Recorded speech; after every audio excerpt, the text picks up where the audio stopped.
Frank had prepared for this moment for years. Before he died, he gave his lawyer one final instruction. Put the church donation receipts inside my burial coat. Every receipt, every donation, every dollar properly accounted for. Frank had no intention of arriving in heaven without documentation.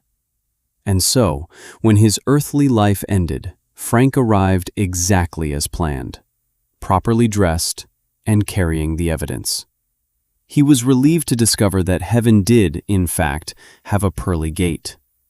What Frank had not anticipated was that heaven had recently changed its procedures.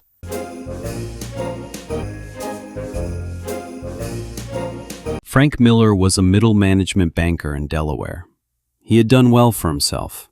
A comfortable house, a respectable career, a wife, 2 children, and enough money put away that he rarely had to wonder what anything cost.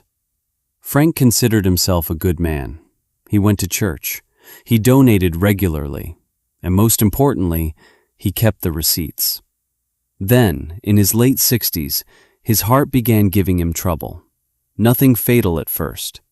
But every little flutter reminded Frank of one uncomfortable fact. Eventually, he was going to die.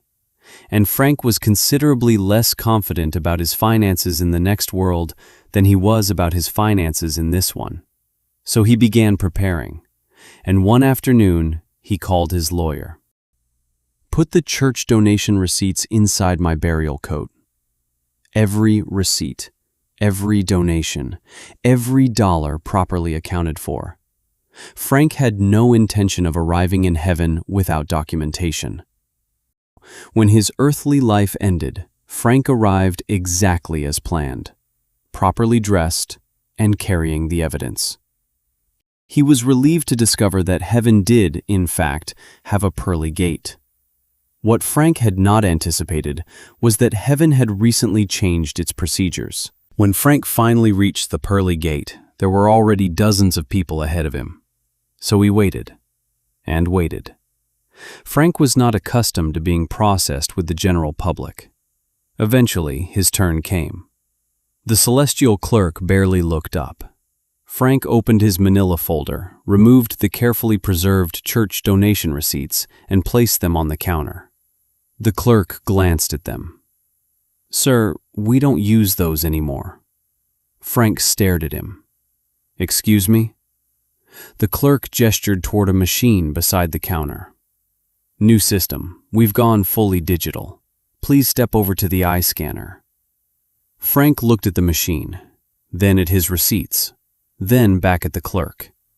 He had not expected heaven to be the institution that stopped accepting paperwork. Frank looked at the machine, then at his receipts, then back at the clerk.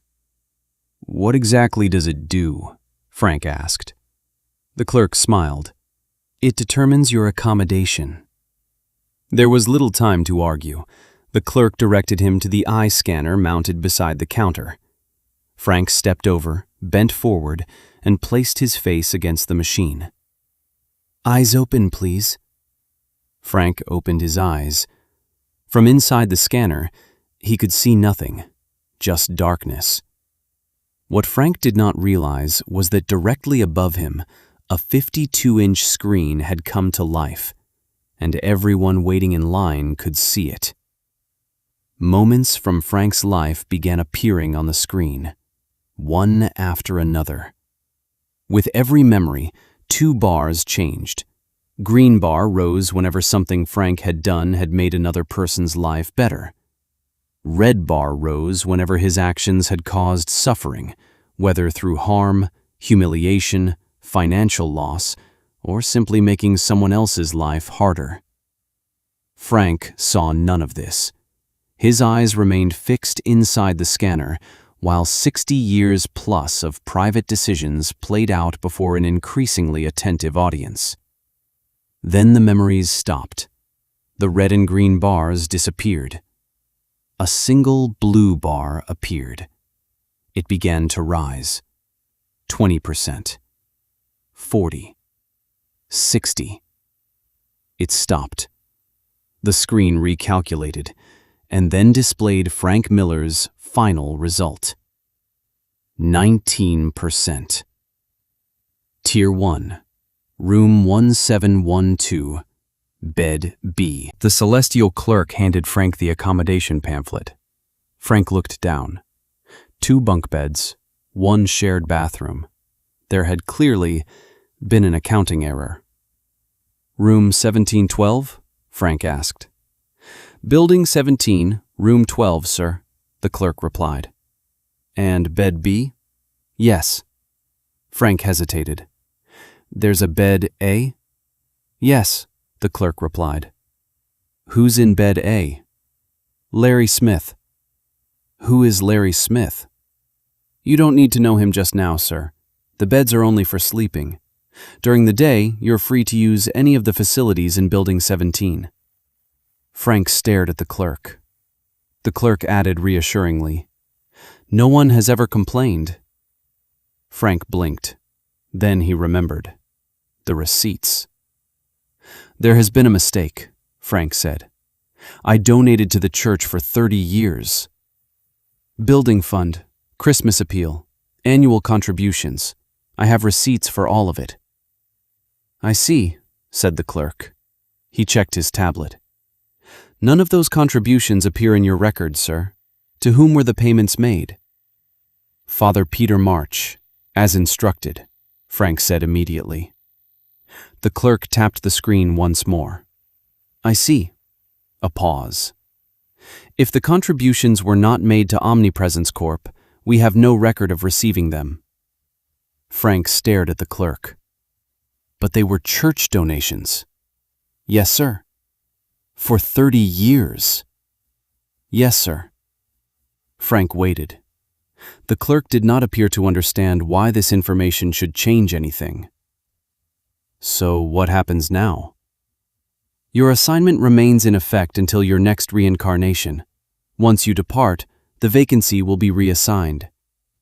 Frank looked down at the pamphlet, then back at the clerk. But what about the donation? The clerk looked politely puzzled. You would need to take that up with the party who received it, sir. Then I want this reviewed, Frank said. Certainly, sir, said the clerk. Frank stopped. He had expected resistance. We can make a copy of your scan file, and you're welcome to take it to the appeals manager. Frank straightened slightly. Good. I'll take it now. The copy will be ready at 3 o'clock this afternoon. Frank stared at the clerk. 3 o'clock? Yes, sir. The appeals officer arrives at 3. The clerk checked the screen. Your queue number is 378. Frank said nothing. Please proceed to the waiting lounge on your left. Coffee, tea, and refreshments are available for your enjoyment. Your number will be called when it is time for your appeal. The clerk paused. If you change your mind and wish to proceed to your assigned accommodation instead, simply ring the bell in the lounge. Someone will assist you shortly. Frank looked toward the waiting lounge, then at his number, 378. The clerk smiled pleasantly. Next, please. A small elderly woman standing in the row behind Frank stepped forward. Frank moved aside, but he didn't leave. Something about her face bothered him. He had seen her before. Where? Frank wondered. Then he remembered. The bank. She had come into his branch several times.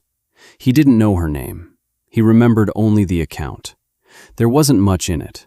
And once, perhaps more than once, Frank had walked out of the bank and seen her waiting at the bus stop. Frank had never learned her name. Please place your eyes against the scanner, ma'am. Mary did. The machine activated. And this time, Frank and everyone in line could see the screen. A classroom appeared. 3rd grade. Children perhaps 8 or 9 years old.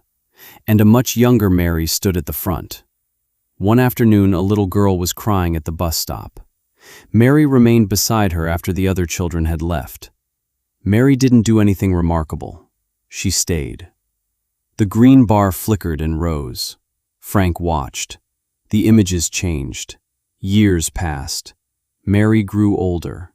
Mary, wearing an apron, stood at a soup kitchen, ladling stew into bowls for the homeless.